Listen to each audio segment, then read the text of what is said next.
rasulillahi ajmain. Amma ba'd. Puji syukur kita panjatkan kehadirat Allah Subhanahu wa taala atas berkat limpahan karunia, rahmat dan nikmatnya kita masih bisa berkumpul di dalam ruangan kelas ini, masih dalam keadaan utuh ya. Berarti masih utuh kan? Masih. Baik, selanjutnya salawat dan salam semoga tetap dicurahkan pada junjungan kita Nabi besar Muhammad sallallahu alaihi wasallam.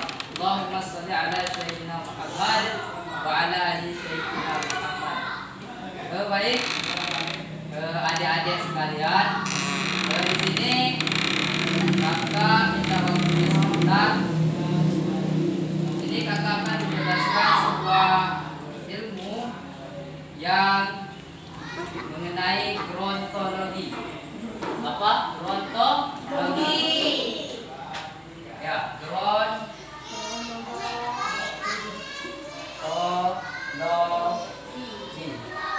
Nah, di sini siapa yang tahu mengenai masalah gerontologi? Ada yang tahu enggak?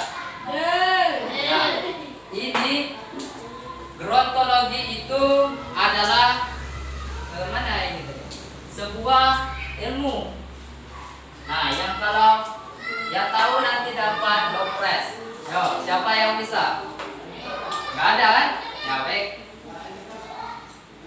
Gerontologi itu adalah ilmu tentang proses menua atau proses penuaan atau ilmu yang mempelajari tentang masalah lansia. Nah, gitu ya. Baik, selanjutnya ada definisinya. Definisi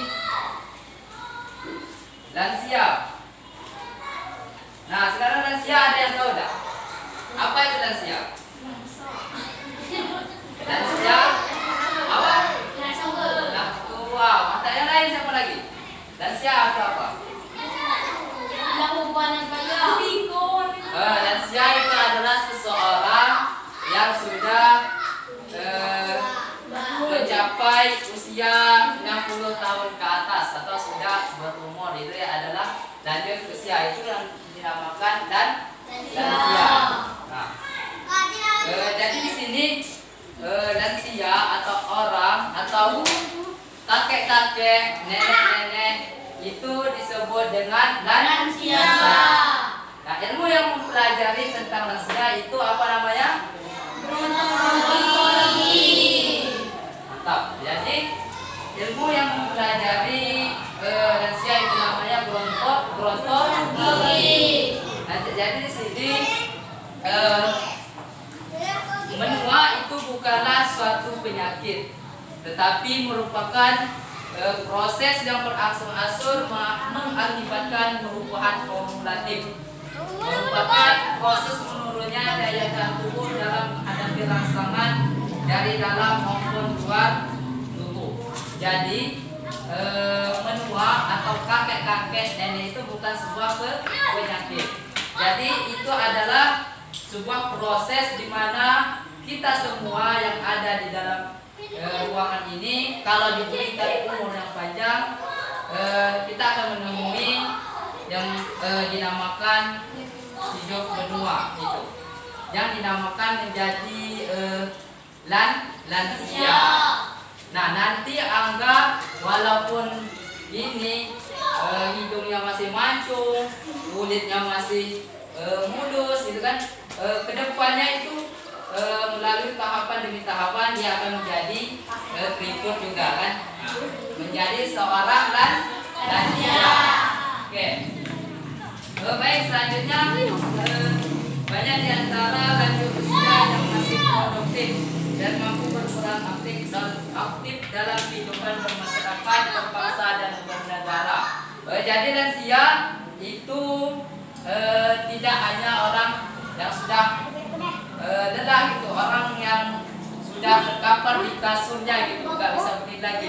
Nggak semua lansia ya. Lansia di sini itu ada yang masih produktif, contohnya masih bisa bersosialisasi di dalam masyarakat. Contohnya siapa?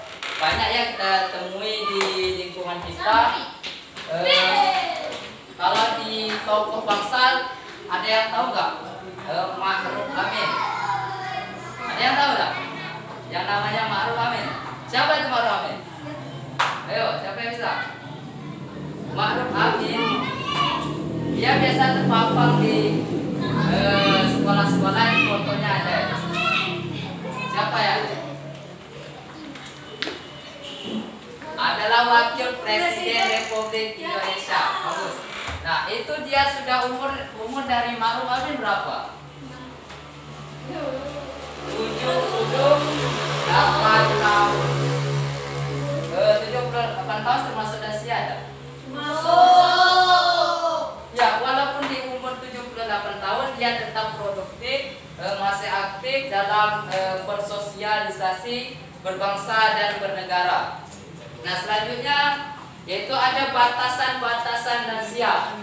Nah, itu menurut WHO,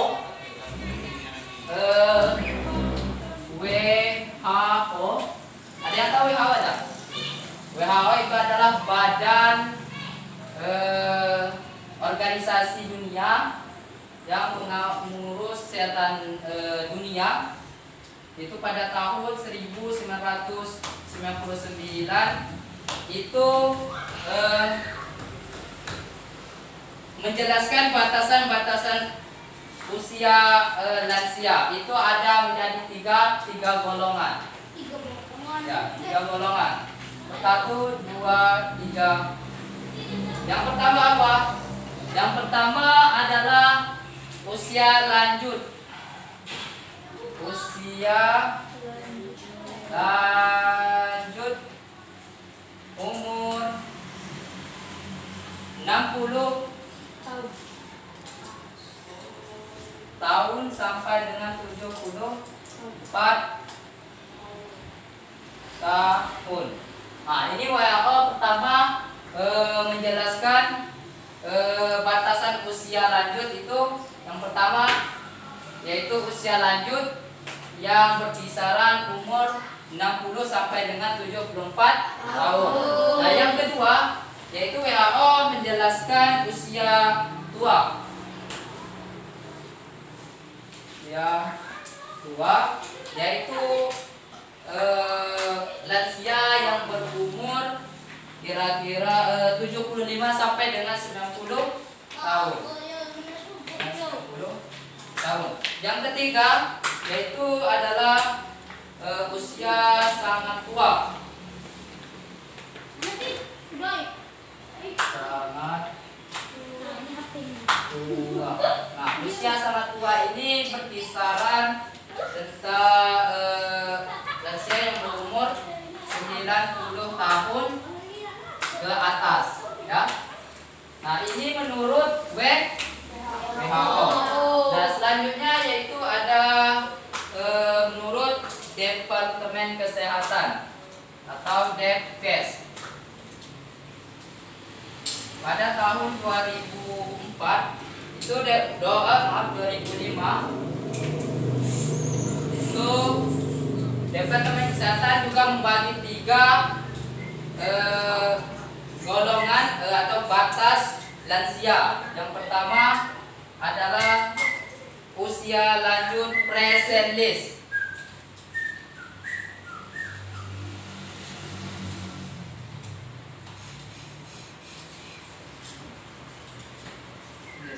Yaitu usia sekitar 45 sampai dengan 59 tahun. Nah, yang kedua yaitu usia lanjut usia lanjut ya. Usia lanjut. Nah, yang termasuk dalam golongan usia lanjut ini yang berkisaran 60 tahun ke atas atau sampai dengan 70 tahun. Nah, yang ketiga yaitu adalah usia lanjut beresiko. Itu kisaran umur 70 tahun ke atas atau umur umur 60 yang bermasalah dengan kesehatan.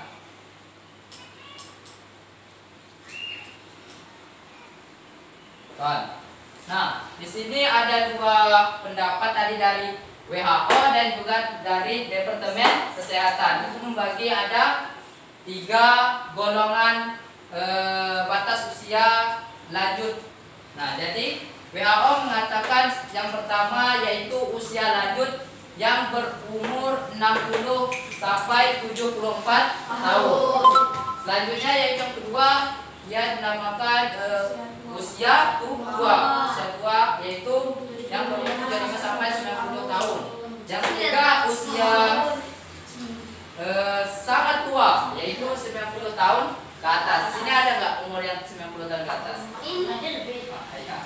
Oke, selanjutnya Departemen Kesehatan juga membagi 3 golongan dalam batasan usia lanjut. Yang pertama golongan usia lanjut Presinus, yaitu usia lanjut yang berumur 45 sampai 59 tahun. Yang kedua usia lanjut. Nah, usia lanjut ini adalah orang-orang yang sudah berumur 60 sampai 70 tahun. Yang ketiga usia lanjut beresiko, itu 70 tahun yang sudah bermasalah dengan kesehatannya. Jadi yang terakhir yaitu adalah permasalahan yang ada di lansia. Jadi jumlah lansia di Indonesia pada tahun 2014 itu ada 18 juta. 2014 itu ada 18 juta. Nah, kalau taci bayar deh 18 juta. Siapa nak taci 18 juta? Nah, itu pada tahun 2014. Nah, diperkirakan itu pada tahun 2035 itu usia lanjut akan bertambah menjadi 40 juta jiwa. Jiwa ya. Bayar dia 40 juta. Baca beli muka besar je dah. Baca beli top up awak. Terus itu ada berbagai masalah lansia. Nah, masalah lansia ini pertama itu masalah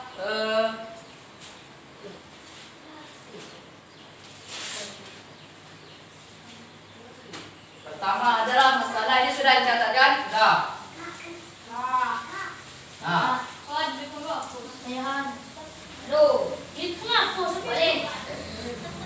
Yang kedua ada masalah-masalah lansia. Yang pertama masalah fisik. Yang kedua masalah kognitif atau intelektual. Kognitif atau intelektual.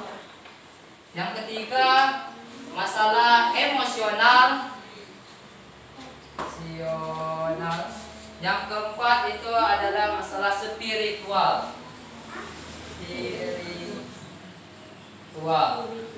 Nah, masalah fisik itu rentan didapat oleh kakek-kakek atau nenek-nenek. Kita lihat kan kakek-kakek dan nenek-nenek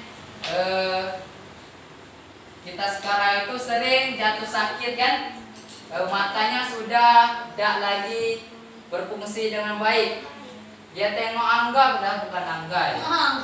Ya, dia tengok cesa, ternyata bukan cesa itu. Terus fisik juga ini biasanya itu disebabkan karena daya tahan tubuhnya yang sudah menurun karena termakan usia. Nah, terus untuk mengatasi masalah fisik ini kita harus persiapkan dari usia muda sekarang. Nah, itu adalah dengan cara apa? Dengan cara olahraga. Yang kedua dengan cara memakan makanan yang mantap. Nah, itu salah satu yang bisa meminimalisir nanti masalah kesehatan yaitu fisik ya. Selanjutnya yaitu masalah kognitif atau intelektual. Biasanya masalah kognitif atau intelektualnya itu melemahnya daya ingat terhadap suatu hal atau pikun. Nah, sini siapa yang pikun? Siapa yang pikun? Eki ya. Oke, semuanya anak soleh. Siap. Tepuk semangat.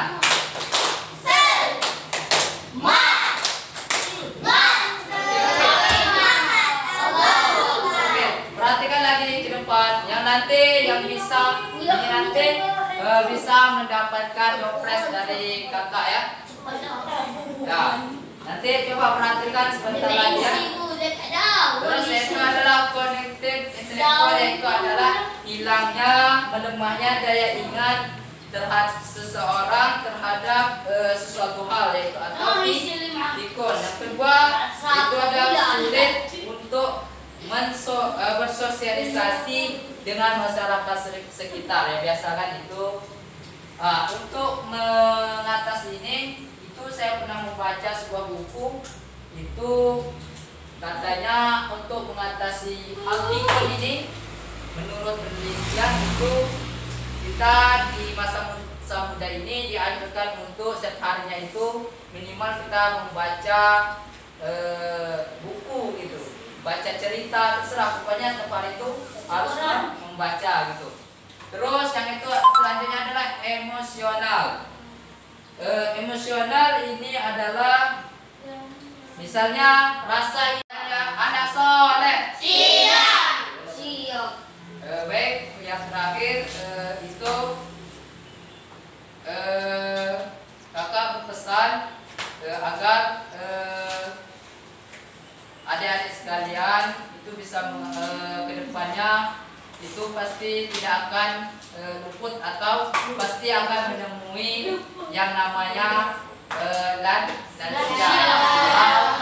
Namanya insya Allah ya, diberi umur yang panjang itu pasti akan menemui yang namanya lansia. Jadi mulai dari sekarang mumpung masih muda, segala persiapkan seluruh persiapan yang akan menghadapi yang namanya usia lanjut. Nah, oke, baik, mungkin itu dari kakak. Mungkin ada pertanyaan dari adik-adik sekalian? Tidak ada ya? Ada. Baik, semuanya tepuk semangat.